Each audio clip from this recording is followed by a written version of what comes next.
we don't like the fact that they can say whatever they want, whenever they want, and the opposition cannot. उससे पहले agreement होना होगा कि आप 2 minute बोलेंगे, फिर आप हंगामा करेंगे, ऐसा तो नहीं होगा.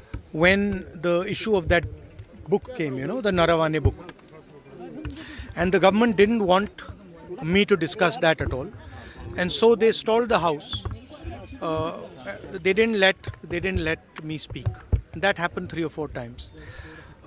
In that they said that I cannot. First they said that I cannot quote a book. Then I said I'm not quoting a book, I'm quoting a magazine. Then they said you cannot quote a magazine. Then I said I'll speak about it. Then they didn't want me to speak about it. They also said, Defence Minister said falsely that the book has not been published. In fact, the book has been published and we've got a copy of it also. Not allowing the LOP and the entire opposition to speak in the President's address. Second issue is one of their members spoke quoting books, multiple books, and spoke very vile stuff, and nothing was said.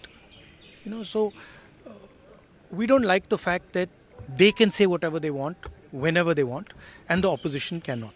देखिए, किसी को mislead नहीं करना चाहिए, गलत बात नहीं बोलना चाहिए. जो प्रयास स्पीकर साहब ने किया है कि अगर कांग्रेस पार्टी बजट के चर्चा में हिस्सा लेंगे तो सदन आराम से चल सकता है. इस बीच कांग्रेस पार्टी ने कुछ कंडीशन लेके आए.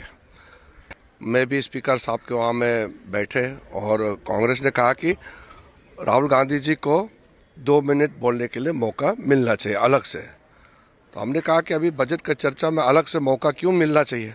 हमने कहा कि अगर हाउस आराम से चलाना है तो कांग्रेस सिर्फ नहीं, बाकी पार्टी के लीडर भी बोल सकते हैं. तो स्पीकर साहब ने भी मंजूर किया, लेकिन बोलने से पहले ये एग्रीमेंट होना चाहिए कि अगर सबको 2-2 मिनट बोलने के लिए मौका मिलेंगे, सब पार्टी को, विशेष करके जो बड़े पार्टी हैं, तो फिर सदन आराम से चलाएंगे. आज के बाद हम बजट पे चर्चा करेंगे, ये बात हुई.